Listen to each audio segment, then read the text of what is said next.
দেখছিলাম কুমিল্লার মুরাদনগরের সেই ভিডিও এবং সেই ঘটনা। দিন যত গড়াচ্ছে ঘটনার মোড় এদিকে সেদিকে নিয়ে যাওয়ার চেষ্টা হচ্ছে। আমরা দেখলাম বিবস্ত্র এক বাংলাদেশকে, এরকম বিবস্ত্র বাংলাদেশকে আগেও দেখেছি, কিন্তু এখন যে মাত্রাটা যুক্ত হয়েছে সেটা হচ্ছে সোজা সাপটা কথায় মব যা খুশি তা করছে। আপনারা দেখেছেন, আমরা মনেই করেছিলাম বাহ, বাংলাদেশ বোধহয় আবার একটা নতুনত্ব পাচ্ছে। শেখ হাসিনার সরকারের পতনের পর 5ই আগস্টের পর আমরা প্রথম যে জিনিসটা দেখে ধাক্কা খেয়েছি, আমি অন্তত পক্ষে ধাক্কা খেয়েছি, সেটি ছিল গণভবনের লুটপাটের দৃশ্যের প্রধান যে আকর্ষণ সেটা নারীর অন্তর্বাস, নারীর বিভিন্ন প্রাইভেট গার্মেন্ট, ক্লোথস তারা প্রদর্শন করলো। এবং এই প্রদর্শনে কে জড়িত ছিল না? শিশু, বৃদ্ধ, নারী, সকলে। এজন্য এক মহা উল্লাস, নারীর অন্তর্বাস ঝোলাচ্ছে, কি তৃপ্তি তাদের চোখে মুখে। ভেবেছিলাম বোধহয় এটা ওকে, মানুষ উত্তেজনা করে ফেলেছে, অতি আনন্দে অনেক সময় মানুষ পাগল হয়ে যায়, তারা বোধহয় কিছু লোক পাগল হয়ে গেছে। কিন্তু সেই পাগলের চিকিৎসা তো দেশে হয়নি, বরং সেই পাগলদেরকে আসলে মানে কথিত সেই পাগলদের অর্থাৎ ধর্ষকদের সোজাসাপটা তাদেরকে রাষ্ট্র দায়িত্ব নিয়ে পৃষ্ঠপোষকতা করলো।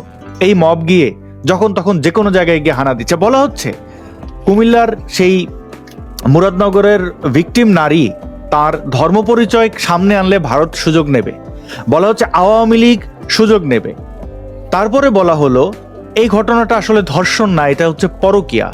তারপরে বলা হলো, মানে এটা কয়েক ঘন্টার ব্যবধানে এই ন্যারেটিভগুলা জন্ম নিচ্ছে যে ধর্ষণকারী আসলে আওয়ামী লীগের রাজনীতি করত। তার প্রমাণ হিসেবে দু একটা ছবিও দেখানো হয়েছে। আবার বলা হচ্ছে যে ধর্ষণের ঘটনা ঘটেনি, এটা পরকীয়া। এইভাবে যে বদলাচ্ছে, আমরা যদি একটু দৃশ্য দেখি, নিজম মজুমদার ভাই, মানে আমি আমার কথাই বলি, ওই ভিডিওটি আমরা দেখাবো না, কিন্তু এই ঘটনা ঘটার পরে মানে ঘটনার ভিডিও যখন দেখেছি, এই ভিডিও দেখার জন্য তো প্রস্তুত ছিলাম না। আমরা যেমন সোশ্যাল মিডিয়া কথা বলি, নিজম মজুমদার ভাই আপনি কিন্তু বিশ্লেষক, আপনি দেখেছেন অনেক সময় বাধ্য হয়ে কিছু ঘটনা প্রত্যক্ষ করতে হয় ডিটেলে।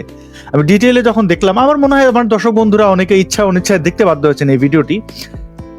সেখানে একজন নারীকে অনেকগুলো পুরুষ গিয়ে হামলে পড়লো। তাদের অনেকের ক্ষোভ দেখলাম যে তারা কেন ওই বিবস্ত্র নারীর সাথে তাদের বিকৃত যৌন কামনা তারা এটার বাস্তবায়ন ঘটাতে পারলো না, এটাই তাদের রাগ, মারছে সেই নারীকে। তাহলে এখন ধর্ষক কি একজন নাকি 10 জন? অনেকজন ধর্ষককে দেখলাম।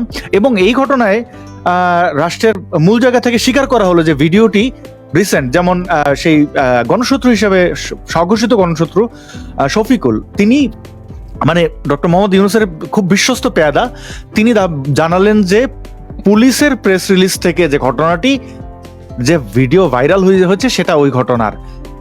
আমরা আরো অবাক হলাম, কারণ এই ভিডিওটি দেখার পরে নিজম ভাই আমার মনে হচ্ছে যে ভিডিওটি বোধহয় এখনকার না, এটা পুরনোর কোনো ভিডিও। এই ভিডিওর সাথে যুক্ত প্রত্যেকটা ব্যক্তির শাস্তি হয়েছে, এই ঘটনা আর বাংলাদেশে ঘটবে না। যেমনটা পূর্ণিমা রানী শীলের সেই পত্রিকায় যখন পড়ছিলাম যে বাবারা আমার মেয়েটা ছোট, তোমরা একে একে এসো। আমি বিশ্বাস করতে চাইনি, কারণ এই ঘটনাগুলো আমরা বিশ্বাস করতে চাই না। কিন্তু আমরা রাষ্ট্রের পক্ষ থেকে এটা জানলাম এবং তারা বলল, পুলিশ মানে এই যে শিশু উপদেষ্টা আসিফ বললেন যে কুমিল্লার ঘটনায় আওয়ামী সন্ত্রাসীদের আশ্রয় প্রশ্রয়দাতারা দায়ী, আশ্রয় প্রশ্রয়দাতারা। আচ্ছা, এই ছবিটিকে কেন্দ্র করে মানে কোথায় একটা বঙ্গবন্ধুর ছবি দেখা যাচ্ছে পেছনে, এবং বলা হচ্ছে তিনি আওয়ামী লীগ করতেন। এইটা যদি হয় তাহলে তো সার্জিস হাসনাতদের কথা আর কি বা আমরা নাই বলি। এইবার নিজম মজুমদার সর্বশেষ আপডেট হচ্ছে আজকের অর্থাৎ 29 জুন, কুমিল্লায় ধর্ষণের ঘটনায় করা মামলা তুলে নিতে চাইছেন ভুক্তভোগী নারী। এবং আমরা এটা আপনি এই বিষয়টাতে কি মন্তব্য আপনি করবেন পুরো ঘটনাটা নিয়ে? নিজম মজুমদার ভাই, আপনি যদি একটু বিস্তারিত আমাদেরকে বলতেন, কোন দেশে আমরা আছি, কি দেখতে পাচ্ছি? আমার মনে হয় যে আমরা একটু কালকে আসলে আমি ওই মামলাটা আমার কাছে এসেছে, আপনার কাছে তো আসার কথা। আমার মনে হয় এই মামলাটা একবার আমরা একটু দেখতে পারি। আমরা বলি যে ভিকটিমের কথা সামনে না আনা ভালো, আমরা বলতে চাই না। ভদ্রমহিলার নাম হচ্ছে দীপালি বালা, স্বামী বিধু চন্দ্র দাস, পিতা অনিল চন্দ্র দাস। এরপরে উনার ঠিকানা যেটা আছে, উনি এই মামলাটার মধ্যে উনি যে মামলাটা দায়ের করেছেন সেই মামলার ভেতরে কিন্তু ইনিশিয়ালি তিনি 7 জন সাক্ষীর কথাও বলেছেন, যে 7 জন, সাধারণত এই ধরনের মামলার ক্ষেত্রে যখন তদন্ত হবে, চার্জশিট জমা দেওয়া হবে, তখন আরো অনেক সাক্ষী আসতে পারেন, যোগ হতে পারেন, কিন্তু ইনিশিয়ালি যে এই সাক্ষীদের কথা বলা হয়েছে তার মানে এই সাক্ষীরাও সেখানে ছিলেন এবং ঘটনা দেখেছে। আমি সেখানে যদি কয়েকজন সাক্ষীর নাম বলি, যে যারা আমি ধরে নিচ্ছি নাম দেখে যে তারা হিন্দু ধর্মাবলম্বী 2 জন আছে বা 3 জন আছে, বাকি সবাই যেমন মোহাম্মদ আলী সুমন, মোহাম্মদ বাবু, শামীম, মোহাম্মদ সজীব হাসান, এদের মধ্যে একজন ব্যক্তি, যে ব্যক্তি আসলে তার বন্ধু বান্ধবদেরকে নিয়ে এই মহিলাকে উদ্ধার করেন, তিনিও মুসলমান ধর্মাবলম্বী। তিনি সেখানে ছিলেন কারণ হিন্দুদের একটা প্রোগ্রাম সম্ভবত সেখানে ছিল। তো সেই ভদ্রলোককে আমি বলতে শুনেছি যে তিনি যখন সেখানে যান, তিনি সেখানে গিয়ে এই আপনার এই ফজর আলীকে তিনি সেখানে দেখতে পান, এবং গ্রামের ছেলে, আমার কাছে তাকে দেখে মনে হয়েছে অত্যন্ত সাধারণ একজন মানুষ, এই স্টুডেন্ট বা এই ধরনের তরুণ যুবক। সে পরিষ্কার করে বলেছে যে এই লোকটি বরাবরই বিএনপির রাজনীতির সাথে যুক্ত ছিল, এবং এটাও বলেছে যে চেয়ারম্যানের সাথে তার ভালো সম্পর্ক ছিল। আমি যেটা অ্যাসেস করতে পারলাম আর কি, আমার যেটা অ্যাসেসমেন্টটা হলো সেটা বলছি আপনাকে আমি। প্রথম আপনি প্যাটার্ন গুলো একটু লক্ষ্য করবেন। প্যাটার্নটা হচ্ছে যে এই আপনার দীপালি, এই ভদ্র মহিলা, তিনি তার বাবার বাড়িতে এসেছেন।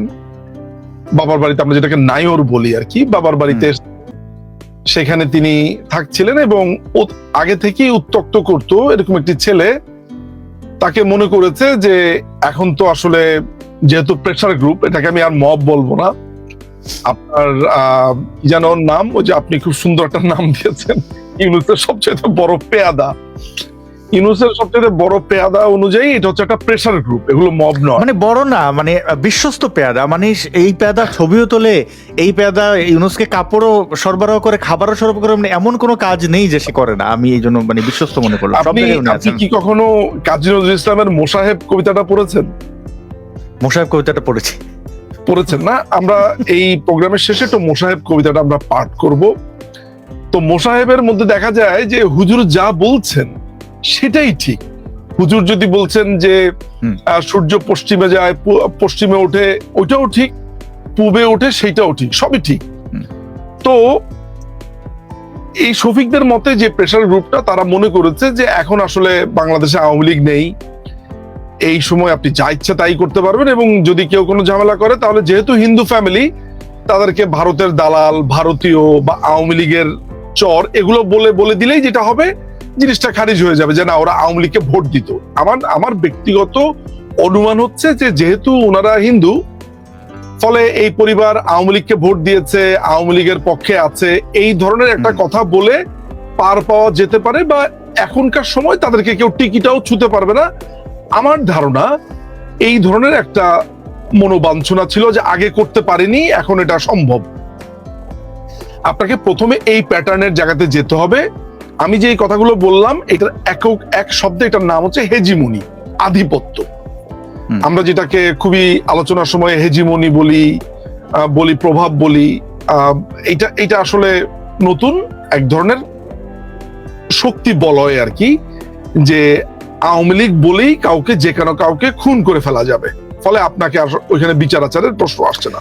আমি একটু ছোট করে জানতে চাই নিজাম মজুমদার ভাই, বাংলাদেশের মানুষকে ওরা এত বোকা মনে করে, যেখানে আওয়ামী লীগের কোনো কর্মী সমর্থক মানে নিজের বাড়িতে এই 5ই আগস্টের পর ঠিকমতো একবেলা ভাত খেতে পেরেছেন কিনা সেটাই যেখানে নিশ্চিত না, সেখানে চলে যাবেন আরেকজনকে ধর্ষণ করতে। মানে আওয়ামী লীগের লোকজন ধর্ষণ করবে এখন এই মুহূর্তে, এটা মনে হয় কোনো পাগলও বিশ্বাস করবে না। মানে তারা সেই অবস্থায় নাই। এইটা আপনার একটা খুব ভালো পয়েন্ট, আসলে পয়েন্টটা তো খুবই জরুরি পয়েন্ট। এই পয়েন্টটা আসলে আমি যে 3 নম্বর জায়গাতে এসে আলোচনা করতে চেয়েছি, আপনি এখনই বলছেন, বাট আমি এক্ষুনি আসছি। আসলে প্রথমত আপনি এটা ধরে নেন যে এই ভদ্র মহিলাকে ধরেন, তার এক ধরনের যৌন আকাঙ্ক্ষা আছে, এক ধরনের বিকৃত মানসিকতা আছে। দেখেন, যে কোনো ধরনের ধর্ষণের পেছনে কিন্তু এক ধরনের পুরুষালী আধিপত্য থাকে, এইটা কিন্তু আপনাকে বুঝতে হবে। অর্থাৎ আমি পুরুষ, আমার শক্তি বেশি, আমি তাকে ধরে তার ইচ্ছার বিরুদ্ধে আমি তাকে তার সাথে যৌন সম্পর্ক স্থাপন করব, এই তো ঘটনা। তো প্রথমত তো আমরা এই জায়গা তো আছেই, কিন্তু তার এই পুরুষালী যে আধিপত্য এত বছর কিন্তু সেইটা করতে পারেনি। এর মানে হচ্ছে যে কোনো না কোনো একটা জায়গাতে ট্রিগারিং পয়েন্ট, কোনো না কোনো একটা জায়গাতে তার অবস্টাকল ছিল, ঠিক আছে? সেইটা কি, সেটা হয়তো আমরা ওই স্থানীয় ক্ষেত্রে তদন্ত করলে বের করব যে এত বছর ধরে উত্ত্যক্ত করেছে, কি করেছে না করেছে। কিন্তু এই লোকটি যখন তার সাংবাদিকদেরকে নিয়ে, লোকজনকে নিয়ে যখন রাতের আধারে, প্রায় আমি মামলার এজাহারে দেখতে পাচ্ছি যে আনুমানিক 11:30টার কথা বলা হচ্ছে, আগে বা পরে হতে পারে, যেহেতু আনুমানিক বলা হয়েছে। এই ধরনের একটি বাংলাদেশে আপনি যেটা যথার্থ বলেছেন, আমি এখন সেখানেই আসছি, যেখানে বাংলাদেশ আওয়ামী লীগের একজন সাধারণ কর্মী, আমি জানি না আসাদ ভাই আপনি জানেন কিনা, আপনি জানেন যে বাংলাদেশে অসংখ্য কর্মী আছে, গ্রাউন্ড লেভেলের কর্মী আছে, যারা বাসার আলোটাও এখন জ্বালায় না। আমি কর্মীর কথা বাদ দিলাম, আমি এরকম অভিনেত্রীকে চিনি, বেশ নামকরা অভিনেত্রী, আমার সাথে কথা হয়েছে। তিনি বলেছেন তিনি প্রথম 5 মাস, অগাস্টের প্রথম 5 মাস তিনি বাসার লাইটটি জ্বালাননি তার বেডরুমের। এবং এটা শুনে আমি অত্যন্ত বিস্মিত হয়েছি। আমি বললাম যে is it possible, or just আমাকে বলার জন্য বলছে, হুইচ ইজ কারেক্ট। বিকজ আমি এরকম অনেকের কাছে শুনেছি যে শুধুমাত্র বাথরুমে যাওয়ার জন্য, অনেক সময় হয়েছে কি, বাথরুমে যাওয়ার সময় যে মোবাইলের লাইটটা আয়নার দিকে দিয়ে রাখতো যাতে করে একটু আলো হতো, তার বাথরুম করে চলে, মানে বাথরুমের লাইটটাও জ্বালাচ্ছে না, কারণ যদি তার বাসার দিকে কেউ নজর রাখে, এই বাসাতে কেউ আছে, এইটা চিন্তা করে অ্যাটাক করে। যখন পরিস্থিতিটা ঠিক এমন, আর গ্রামের ব্যাপারটা তো আপনি জানেন ভাই, গ্রামে আপনার এত বেশি সার্ভেলেন্স থাকে, সেটা সিসিটিভি ক্যামেরা সার্ভেলেন্স লাগে না। গ্রামে কে ঢুকলো, এটা ওই মোড়ের চায়ের দোকান থেকে চাউর হয়ে যায় যে একটা নতুন লোক ঢুকেছে, এই হয়েছে সেই হয়েছে, আপনি এগুলো জানেন। সেইখানে রাত্রে 11:30টার সময় বাংলাদেশ আওয়ামী লীগের বা ছাত্রলীগের বা যুবলীগের বা স্বেচ্ছাসেবক হুয়েভার, তারা দলবল নিয়ে একজন হিন্দু মানুষের বাসাতে অ্যাটাক করবে। জাস্ট আমার মনে হয় যে বাংলাদেশ আওয়ামী লীগের সবচাইতে যে চরম শত্রু, সেও মনে হয় না যে এই ধরনের ভাবনা এখন ভাববে। আমি যদি ধরে নেই যে গিল্টিমেন্ট সবাই আছে, আমি ধরে নিলাম, সেই গিল্টিমেন্ট থাকলেও বাংলাদেশ আওয়ামী লীগের কোন নেতাকর্মী এই বাড়িতে ঢুকবে? আচ্ছা, না, আমরা এই প্রসঙ্গটা কেন আনলাম, আওয়ামী লীগের প্রসঙ্গটা কেন আনলাম? এই কারণে আনলাম যে বলা হচ্ছে যে এই যে দীপালি দিকে এই যে ধর্ষণ করা হয়েছে, তার উপর যে নির্যাতন করা হয়েছে, এটি করেছে নাকি আওয়ামী লীগের লোকজন, এটাই এখন বলা হচ্ছে। এবং তদন্ত ছাড়া কোনো ধরনের তদন্ত, কোনো কিচ্ছু ছাড়া, আপনার এই যে আজকে যিনি অস্ত্র নিয়ে ধরা খেয়েছেন, অস্ত্রের ম্যাগাজিন নিয়ে যিনি ধরা খেয়েছেন বিমানবন্দরে, এই শিশু উপদেষ্টা আসিফ মাহমুদ সজীব ভুইয়া, সে বলছে। এখন আসিফ মাহমুদ সজীব ভুইয়া যখন বলছে যে এটা আওয়ামী লীগের কাজ, তখন সেখানে তদন্তের প্রয়োজনটা কি বলে আপনি মনে করেন? আমি অন্তত মনে করছি যে তদন্ত এখানেই শেষ। এটাই তো মবের রাজ্য।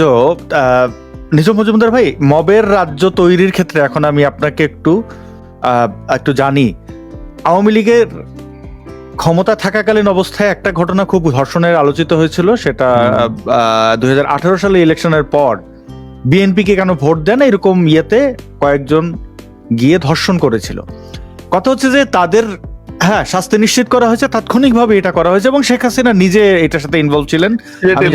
একটা ঘটনা মনে হয়, বা এরকম কয়েকটা ঘটনা সিলেটেরটার ক্ষেত্রে তো আর ছাত্রলীগ ওইভাবে না, মানে আওয়ামী লীগের ওইভাবে, কিন্তু ভোটকে কেন্দ্র করে এটা চাঁদপুরের দিকে এই ঘটনাটা ঘটেছিল। এবং আমরা একটু জানতে চাই, আপনারা কি মবদেরকে এখন, যাদেরকে ফুলে ফেপে মানে যা খুশি তাই করো নাচছে, তাদেরকে কি আওয়ামী লীগের দায় নেই তাদের এইরকম এই পরিস্থিতিতে আসতে দিতে? যেমন আমি উদাহরণে বলি, 2001 সালে ইলেকশনের পর এই বিএনপি জামায়াত মিলে সারা দেশে প্রায় 20,000-এর মতো ধর্ষণ করেছে। নিজম ভাই, কতগুলো ধর্ষণের ঠিক বিচার করা হয়েছিল? একটি ধর্ষণেরও বিচার হয়েছে বলে বা পরবর্তী সময়ে কতগুলো ধর্ষণধারীদেরকে আসলে জেল খাটতে হয়েছে সেই ডাটা আমার কাছে নেই, to be honest with you. ফলে যদি 2001 সালের সেই ধর্ষণের বিচার হয়ে থাকে পরবর্তী সময়ে আমার জানা নেই। তবে যেমন পূর্ণিমা রানী শীলের ব্যাপারটাও কি নিষ্পত্তি হয়েছে কিনা, টু বি অনেস্ট আমার কাছে এই মুহূর্তে ডাটা নেই। ফলে আপনাকে আমি অনেক খোঁজাখুঁজি করেছি নিজাম ভাই, আমি অনেক খোঁজাখুঁজি করেছি। আপনাকে আমি একটু ক্লিয়ার করি প্রশ্নটা একটু ক্লিয়ার করি। পূর্ণিমা রানী শীলরে তো আমরা এখন ভুলেই গেছি, আমি একটু দেখি চেহারাটা, মানে তার চেহারাটা ঢাকাই কিছুটা, মানে এই থেকে তার আইডেন্টিটি, মানে এই ঘটনাটি বাংলাদেশে খুব আলোচনায় এসেছিল এবং আমরা জানি যে ধর্ষণকারীরা যারা ধর্ষণ করেছে তারা বিএনপি জামায়াত, এবং বিএনপি জামায়াতের ক্ষমতা গ্রহণের পর এই কাজটা করেছে রিভেঞ্জ হিসেবে, প্রতিশোধ হিসেবে। এবং ধর্ষণের শিকার যারা হয়েছেন প্রথমত যে হিন্দুরা, কারণ হিন্দুরা আওয়ামী লীগকে ভোট দেয়, এবং আওয়ামী লীগের কর্মী সমর্থকদের মা বোনেরা ধর্ষণের শিকার হয়েছেন। তো ধর্ষক যেহেতু তখন ক্ষমতায় ছিল 2005 পর্যন্ত, তারা এটার বিচার করবে না, আওয়ামী লীগ এসে কেন বিচার করেনি?